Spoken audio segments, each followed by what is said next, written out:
September 2002. I'm sitting in a cafe in Wolverhampton in the middle of the day, and I can't believe what I've just heard. And I'm sitting there with a colleague, well, someone who works for another organisation, but we're doing some kind of partnership work and together, so we meet occasionally. I'm working for a charity in Wolverhampton at the time. And because we got on really well, we would chit-chat about work, but then occasionally we'd get on to personal matters, or we'd talk about stuff outside of our working lives. And she told me this story about a friend of hers. And she said a friend of hers had this hotel room booked at the Belfry. This is September 2002. And the hotel phoned her up and said, there's somebody else who really, really needs your room. We wondered whether you would allow them to have your room. And what we'll do is we'll give you another room on another weekend, and we'll also refund you your money. So effectively, you'll be getting double a free room on another time. And because the weekend she'd booked a hotel room was the Ryder Cup weekend. And she wasn't interested in the Ryder Cup. They had the room booked for something else, but somebody wanted the room, and she said, no, it's a special weekend. The date fits. We don't want another weekend and getting our money back. That doesn't matter. And the staff member from the hotel said this to us. He said, what happens if we could give you £1,000? If we give you £1,000, would you let us have that room back and you can have another room on another weekend?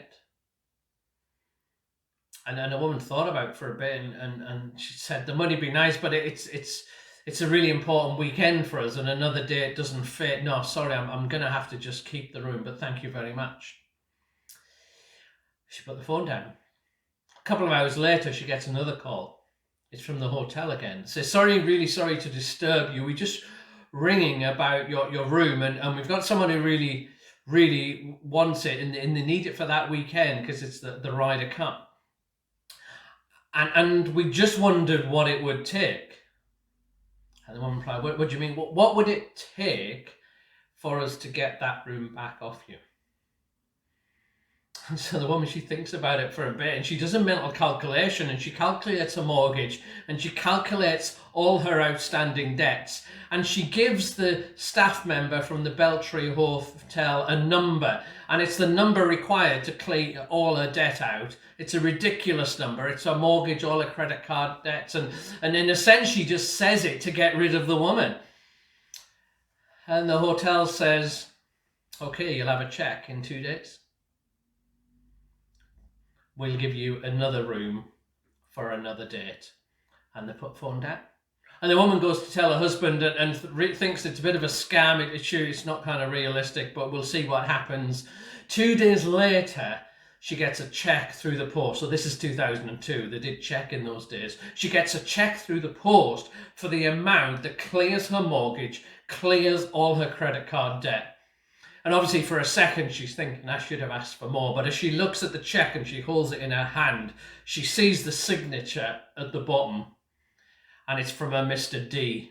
Beckham. That's right, David Beckham really wanted that room because it was the Ryder Cup weekend. Money's no object, and so this woman got all her debt cleared from that moment. I said I just really couldn't believe the story. I mean, I could believe the story, even though it sounds like a crazy, miraculous story. I believe it because of the person who told me. Somebody full of integrity, someone I got to know and trust.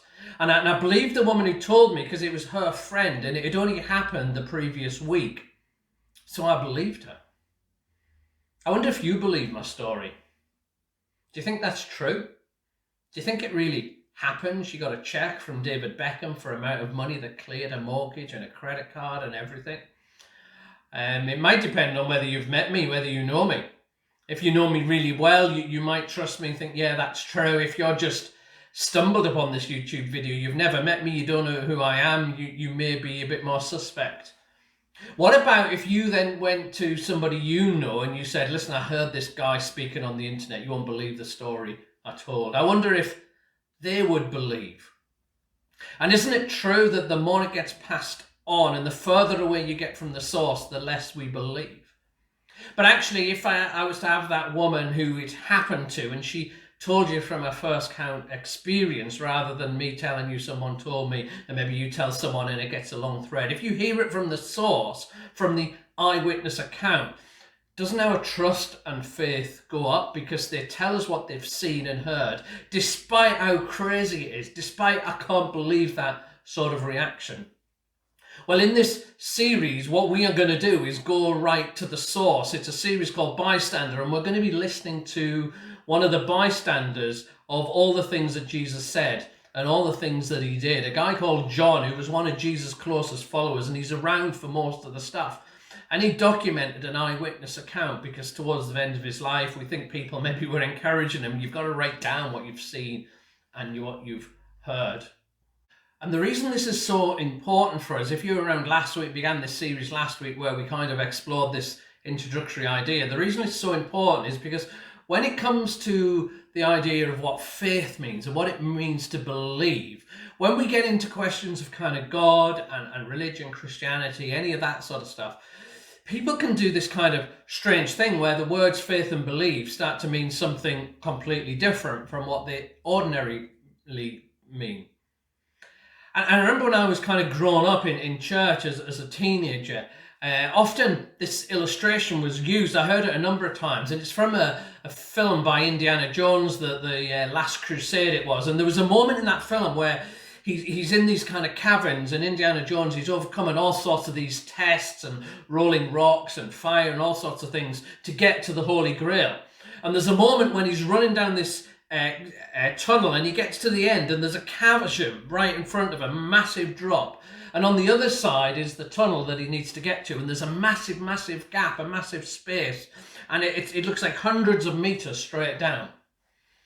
And in the film there's a kind of dramatic moment and a pause, and there's a very gradual moment where Indiana Jones steps out into the nothingness of this chasm, and he steps out, and the expectation is as he steps he's going to fall because there's nothing there. But as he steps out, a bridge appears, and it's a bridge that's been there all the time because it's in the form of the rocks that's around you. It's disguised, you can't see it, and then he gets some sand, some dust, and he throws it on the bridge so that he can see it.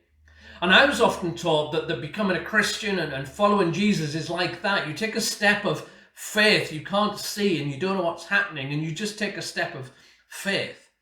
But what we learn from John is that actually it's not really like that, because in the film Indiana Jones has got no reason to believe that there's a bridge there. It's just blind faith, it's just a guess, it's just irrational, it just makes no sense, it's just a wishful hope. And sometimes people think that's what it is to follow Jesus. When you've run out of all options, you throw your brain away and you just make this irrational, blind faith, and you hope for the best, that it works, that God's real.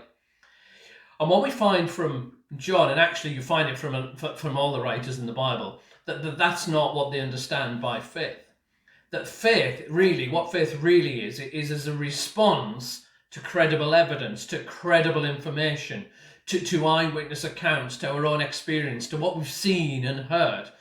And we learnt last week in John chapter 20, verse 31, he talks about the reason he's recorded the life of Jesus, and said, I've recorded this, these signs, he calls them, all the acts of Jesus, so that you may have faith, that you'll see what I've heard, and that will cause you to have faith. And what we're going to do for you through this series is give you two sources of evidence every week. The first source is going to be an eyewitness account. So not someone told someone who told someone who told someone. An eyewitness account of the things that Jesus did, written by John. That's the first piece of evidence we're going to look at each week. And we're going to look at one of the signs John talks about and what it points to.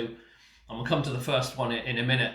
And we're going to provide a second piece of evidence. So not just an eyewitness account from the first century people who were with Jesus, but an eyewitness account of people who are experiencing the power of Jesus today in 2021. And we've got Helen sharing with us a bit later in this service. We had Ruth sharing last week, and we'll have a different person each week. We'll have married people, single people, teenagers, retired people, people who are work. All sorts of different people have experienced the reality of Jesus.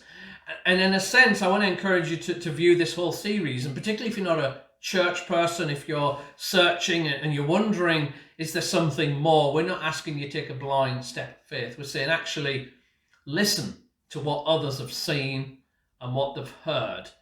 And on the basis of that credible information, you may want to take a step of faith. You may want to trust that. You may want to respond to that.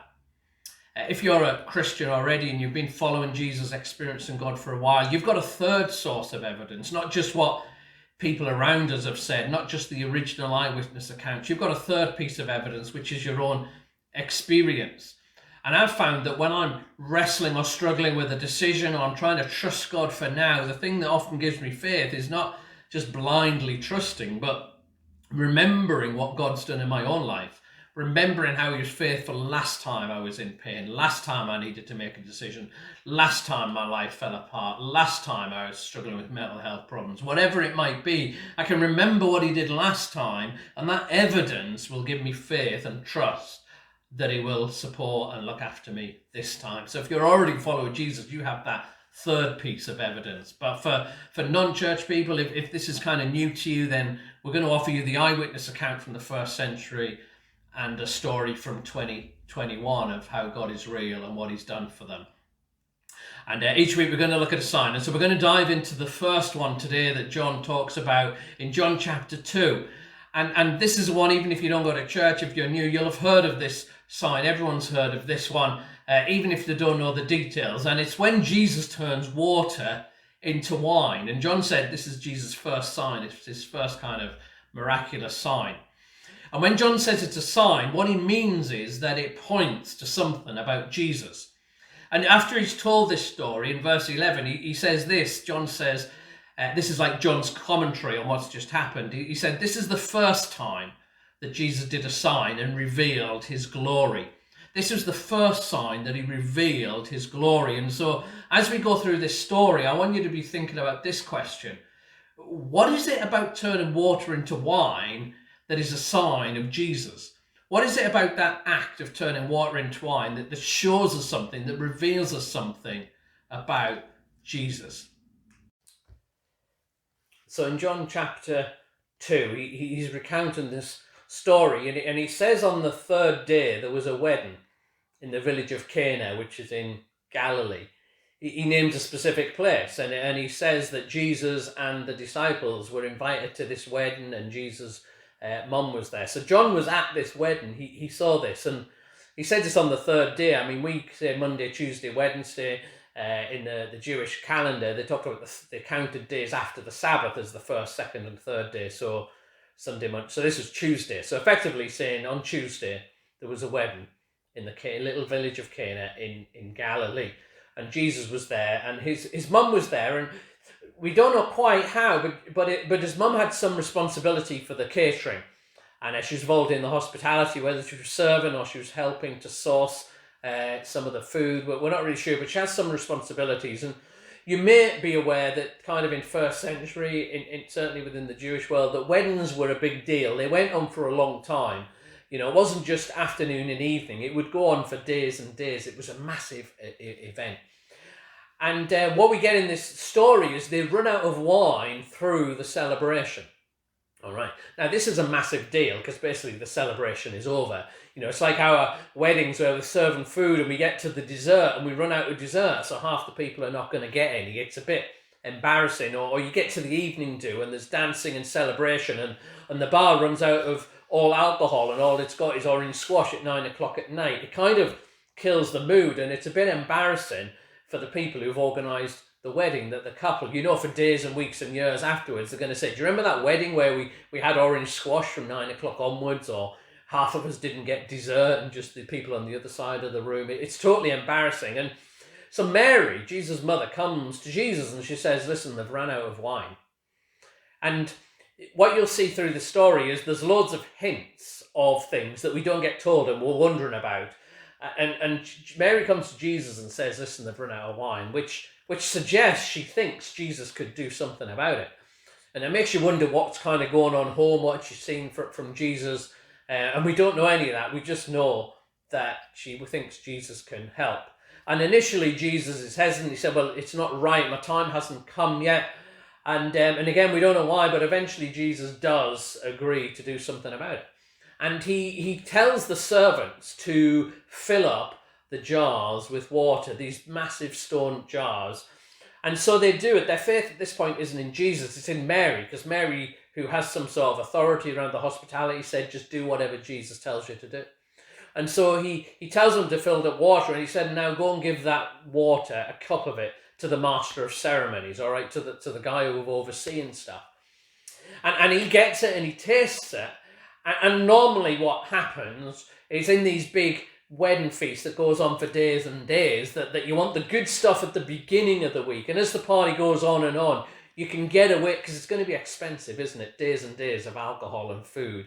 That as the days go on, you want to bring out the cheap stuff later as people are a bit tired, a bit worse for wear.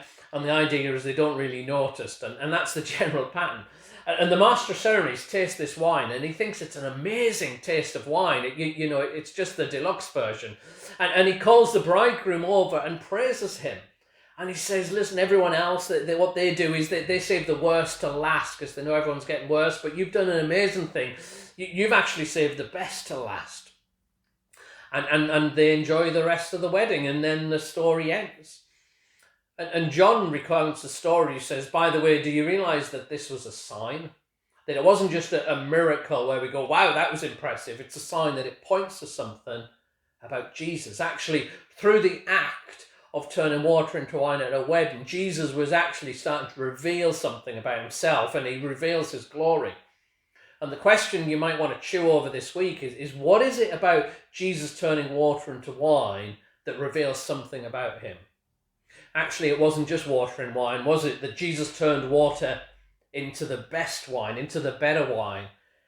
What is it about Jesus that suggests that he's the better wine?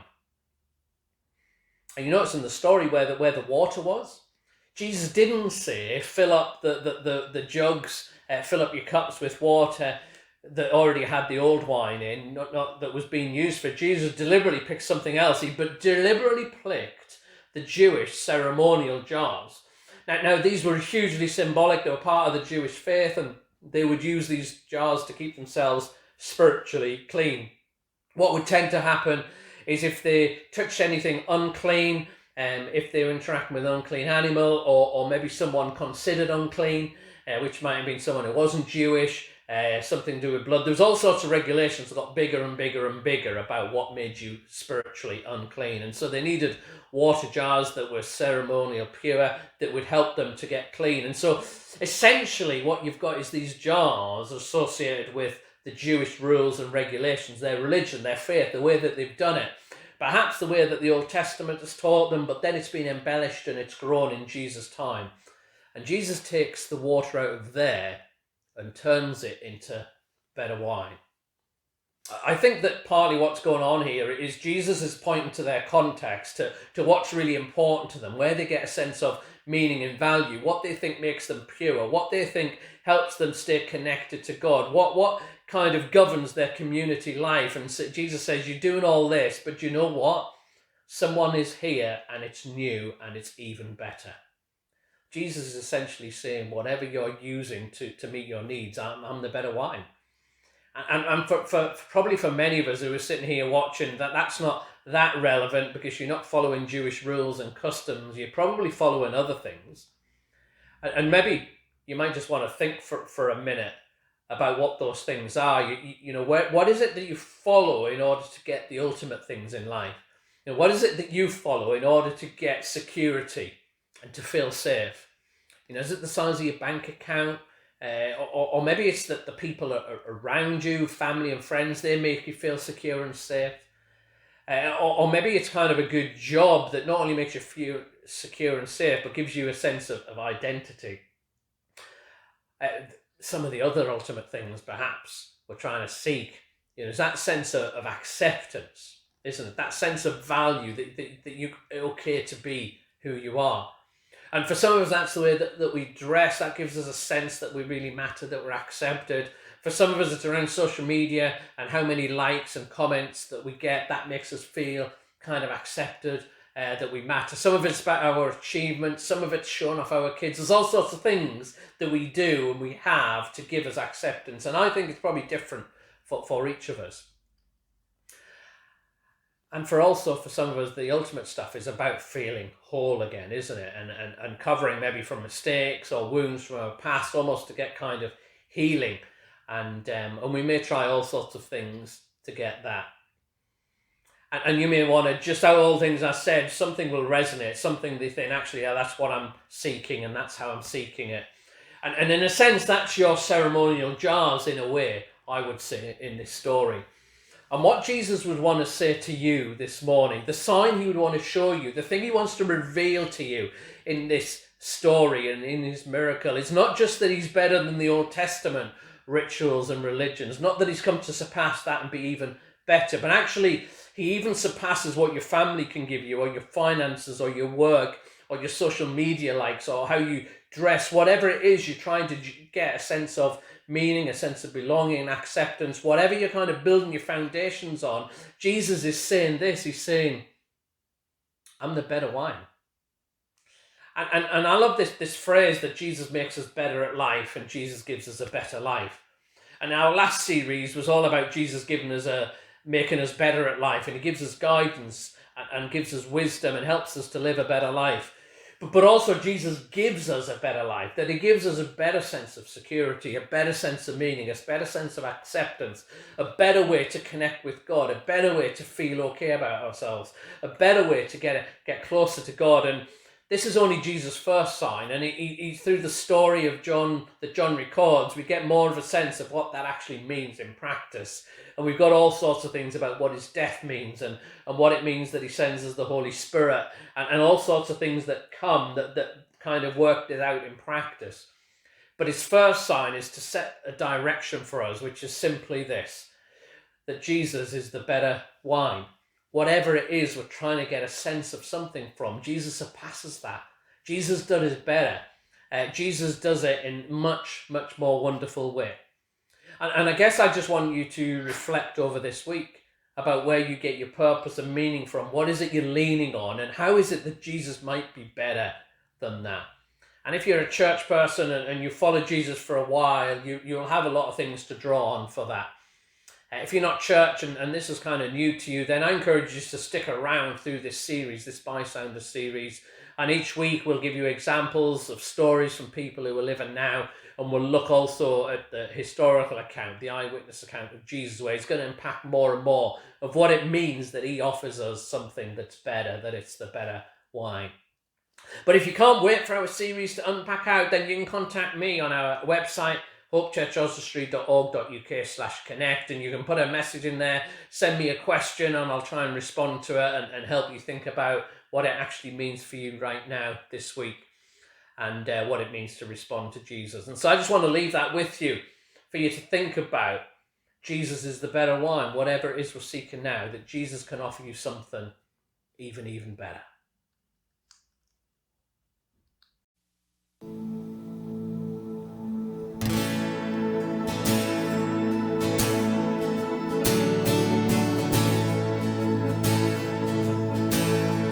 I've searched the world, but it couldn't fill me. Man's empty praise and treasures that fade are never enough. Then you came along and put me back together. And every desire is now satisfied here in your love. Oh, there's nothing better than you. There's nothing better than you. Oh, there's nothing that's better than you.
Hello, Helen, and welcome to the Bystander interviews. Hi, Ginny. Nice to see you. You too. Can you tell us who you are, what you do, and where you are at the moment? Okay. My name is Helen Evans. I am a retired nurse, but for the last 5 years, I've been working for Hope Church in Oswestry. At the moment, I'm actually in Cambridgeshire in lockdown with my daughter.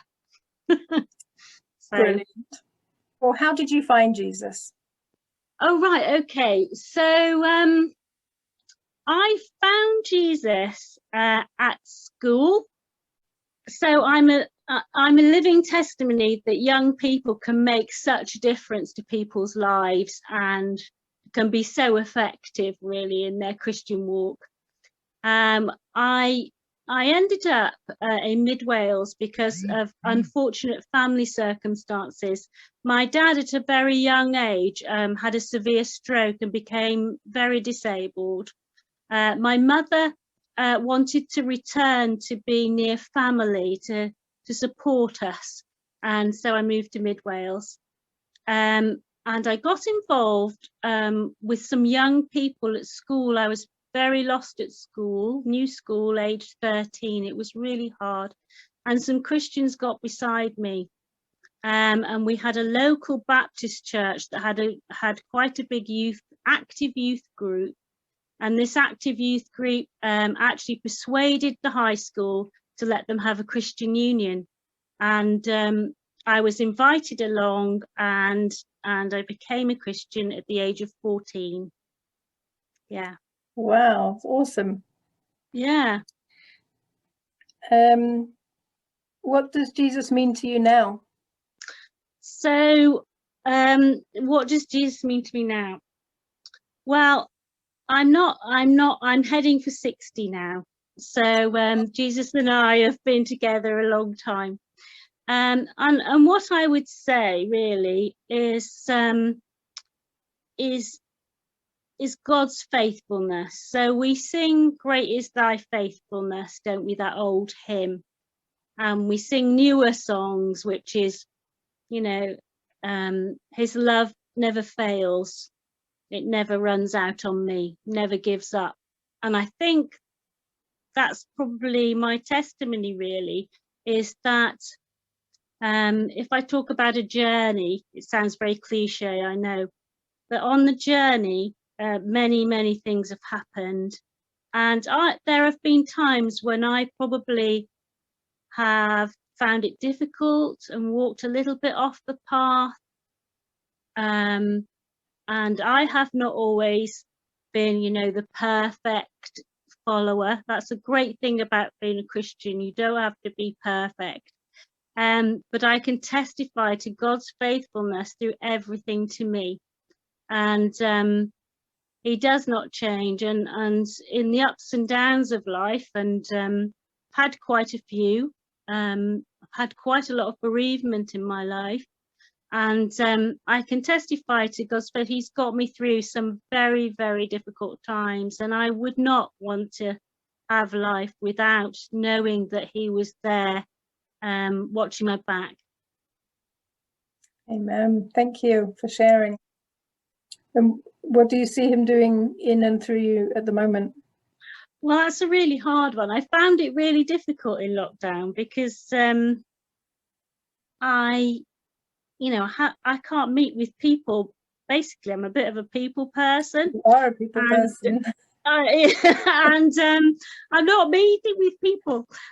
But what I have done is I've tried to be a witness through Facebook, is what I've been trying to do quite a lot of. And I've tried to pick up people that are hurting, or that feel like they're not coping and things like that.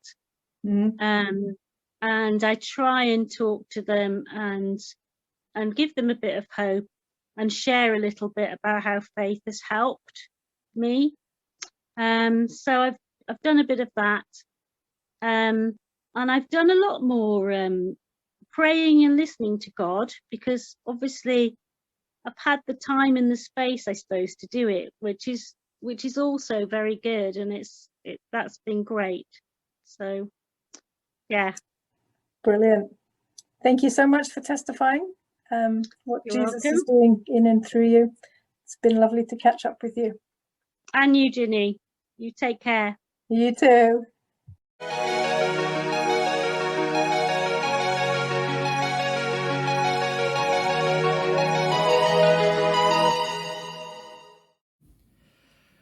So that's it. That's our service. And just really pray that as you go into your week this week, whatever you're seeking, whatever you're hungering for, whatever you build your life on, just remember Jesus is the one who can bring us the better wine. He saves the best till last. And I pray as you find a way to lean into that and a way to experience that.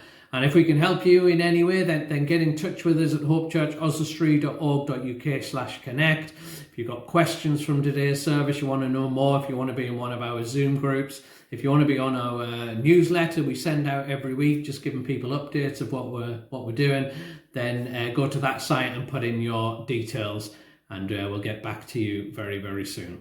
May God bless you. May you sense his presence this week, and catch up with you again soon. Thanks. Bye-bye.